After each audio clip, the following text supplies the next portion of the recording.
시즌3 제2장 창의 사나이 미녀 스파이. 중국으로 떠나기 전날 밤이었다.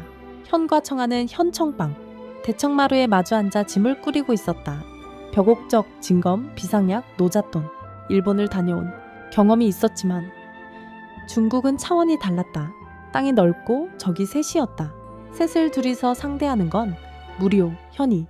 솔직하게 말했다. 알고 있소? 청가가 짐 보따리를 묶으며 말했다. 표창고수, 창술달인, 힘이 산을 옮기는 자. 하나씩만 해도 버거운데 셋이오. 그래서 어쩌자는 것이오? 방법을 찾아야 한다는 것이오. 청가가 보따리에서 눈을 들어 현을 바라보았다. 방법이 있어? 현이 벽옥적을 손가락으로 돌리며 말했다. 전하께 여쭤봐야겠소. 이튿날 아침 두 사람은 다시 독서당을 찾았다. 명제대왕은 어젯밤에 잠을 못 잔 듯 눈밑이 어두웠다. 그러나 두 사람을 보자마자 약과 보따리부터 확인했다. 오늘은 안 사왔소? 전하, 저희가 약과 배달 부이옵니까? 현이 말했다. 아스웹구나, 왕이. 헛기침을 하며 자리를 잡았다. 무세운 일 있냐? 셋을 둘이서 상대하기엔 버겁습니다. 전하, 현이 단도직입으로 말했다. 조선의 흑관에 창수를 상대할 만한 창수가 있습니까? 그리고 흑장 같은 괴력의 자를 상대할 다른 방법이 필요하옵니다. 왕이 잠시 생각하더니 무릎을 탁 쳤다. 마침 잘 됐구나. 과인도 그 생각을 하고 있었다. 왕이 흑영을 향해 고개를 끄덕였다. 네울라 하여라. 독서당 문이 열렸다. 먼저 들어선 것은 사내였다. 훤칠한 키에 어깨가 넓었다. 나이는 30대 초반. 등에 긴 창을 짊어지고 있었는데 창대가 어찌나 긴지 문을 들어서며 문틀에 살짝 걸릴 뻔했다. 무뚝뚝한 인상이었다. 눈썹이 굵고 눈빛이 고닫다. 동탁이라 하오. 그가 짧게 말했다. 인사도 군더더기도 없었다. 현이 눈썹을 올렸다. 조선 제1의 창술. 달인이 동탁이라는 이름이요? 이름이 마음에 안 드오? 중국 삼국지에 동탁이라는 악당이 있소. 나는 조선 사람이요. 동탁이. 무뚝뚝하게 말했다. 중국 악당이랑 상관없소. 청아가 작게 웃었다. 현이 청아를 바라보았다. 청가가 웃는 것은 흔한 일이 아니었다. 저 사람 마음에 드는 모양이군. 현은 이유 없이 동탁이 마음에 들지 않았다. 창술 실력은 어느 정도? 현이 물었다. 직접 보시오. 동탁이 등에 창을 내렸다. 독서당 마당에 나가 창을 가볍게 한 바퀴 돌렸다. 공기를 가르는 소리가 날카로웠다. 그것만으로도 기류가 바뀌는 것이 느껴졌다. 청아가 고개를 끄덕였다. 쓸만하오. 동탁이 창을 거두며 청아를 바라보았다. 낭자도 검을 쓰오. 아, 그럭 거워서 얄 쓰오. 그럭저럭. 현이 끼어들었다. 아주 잘 쓰오. 그리고 내 동반자요.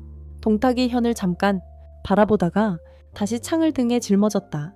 아무 말도 하지 않았다. 그 무표정이 어쩐지 더 얄미웠다. 두 번째로 들어선 것은 여인이었다. 그 순간 독서당 안의 공기가 달라졌다. 나이는 20대 중반. 짙은 자주빛 치매 옥색 저고리를 걸쳤다. 머리에 옥비녀를 꽂았고 걸음걸이가 물 흐르듯 자연스러웠다. 눈매가 길고 깊었다. 입술이 붉었다. 그냥 예쁜 것이 아니었다. 보는 사람의 시선을 잡아당기는 무언가가 있었다. 논게라 하옵니다. 그녀가 왕을 향해 깊이 절했다. 명제대왕이 고개를 끄덕였다. 논게에는 과인의 가장 뛰어난 비밀 요원이오. 미인계와 정보 수집에 있어서는 조선 최고요. 현이 농해를 바라보았다. 농해가 현을 바라보았다. 눈이 마주쳤다. 농해가 살짝 미소 지었다. 보조개가 생겼다. 현의 입꼬리가 올라갔다. 턱! 청아의 팔꿈치가 현의 옆구리를 찔렀다. 아야? 왜요? 청가가 정면을 보며 말했다. 갑자기 맷지로 파리가 앉은 것 같아서요. 농해가 그 장면을 보고 입술을 살짝 깨물며 웃음을 참았다. 왕이 네 사람을 앞에 두고 설명했다. 하역삼인삼, 형제를 각각 상대할 역할을 나누어야 한다. 첫째 흑유는 현이 맡아라. 피리 소리로 표창과 암기를 교란할 수 있을 것이다. 둘째 흑과는 동탁이 맡아라. 창대창으로 상대해야 한다. 셋의 흑장은 왕이 농해를 바라보았다. 농계가 먼저 접근하여 흑장의 경계를 풀어라. 그리고 청아가 마무리한다. 청아가 고개를 끄덕였다.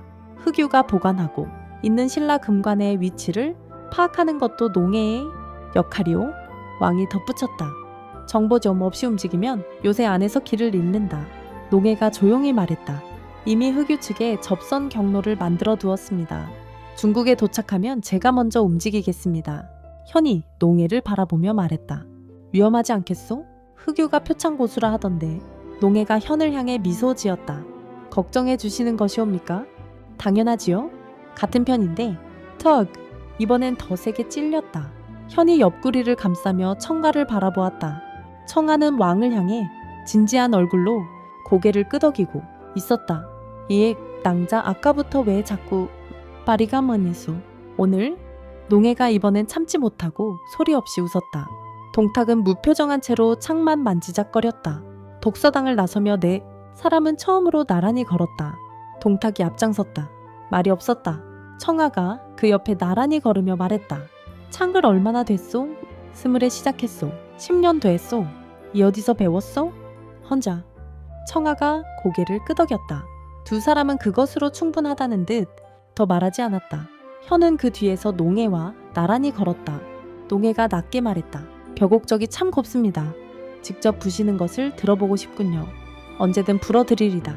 정말이옵니까? 물론요. 남은 현이 앞에 청아를 힐끗 보았다. 청아의 걸음이 딱 멈추었다. 돌아보지 않았다. 그냥 멈추어 섰다. 그리고 다시 걷기 시작했다. 걸음이 평소보다 빨랐다. 농해가 그 뒷모습을 바라보다가 현에게 속삭였다. 낭자분이 무서우신 모양이군요. 무섭지 않소. 현이 말했다. 다만 저분이 저러면 나중에 힘들어서. 나중기요? 현이 살짝 웃으며 말했다. 같이 사는 사람이요. 농해의 눈이 잠깐 커졌다가 다시 미소로 돌아왔다. 아, 그러시군요. 몰랐습니다. 티가 안 나오? 많이 납니다. 농해가 말했다. 낭자분 눈이 공자만 따라다니고 있으니까요. 현이 앞에 청아를 바라보았다. 청아는 여전히 빠른 걸음으로 앞을 향해 걷고 있었다. 현의 입꼬리가 올라갔다. 저녁이 되어네. 사람은 현청방에 모여 앉아 중국행 계획을 짰다. 동탁이 지도를 펼쳤다. 손가락으로 경로를 짚었다. 인천에서 배를 타면 사흘, 산동반도에 내려 육로로 이틀. 흑사민의 요새는 여기 태행산 기슭기요. 경비는? 청아가 물었다.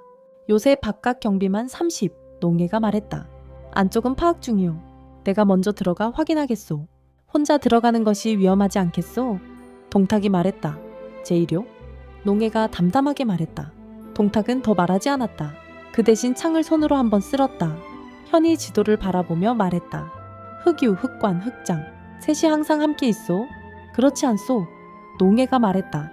흑유는 요새 최상층에 있고 흑관은 훈련장에, 흑장은 요새 문을 지키오. 각각 따로 상대할 수 있어. 그렇다면 순서는? 청가가 말했다. 흑장이 문을 지키니 흑장부터, 그 다음 흑관, 마지막에 흑유와 금관. 네 사람이 동시에 고개를 끄덕였다. 계획이 맞아 들어가는 순간이었다. 현이 벼곡적을 꺼내 손가락으로 돌리며 말했다. 조스, 그런데 한 가지만 더. 뭐여시요? 동탁이 물었다. 중국 음식이 입에 맞을지 모르겠소. 동탁이 처음으로 표정이 바뀌었다. 황당하다는 눈빛이었다. 청가가 낮게 말했다. 저도 그게 걱정이요. 농해가 이번엔 소리내어 웃었다. 다음날 새벽, 네 사람은 인천폭으로 향했다. 현청방 대문을 나서며 청아가 마루 위의 꽃을 바라보았다. 현이 저작거리에서 사준 꽃이었다.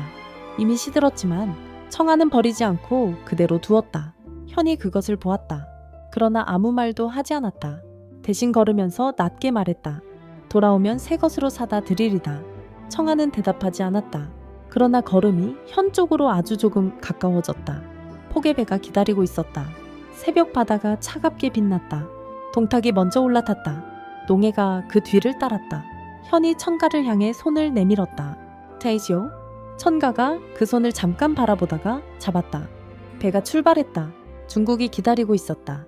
태행산 기슭 요새 흑장이 문을 지키며 하품을 했다. 거구의 몸이 흔들렸다. 문틀이 삐걱거렸다. 조선에서 온다는 놈들 언제 오는 거야? 그는 몰랐다. 그 배 위에 미녀 스파이가 타고 있다는 것을. 시즌3 제3장으로 이어집니다.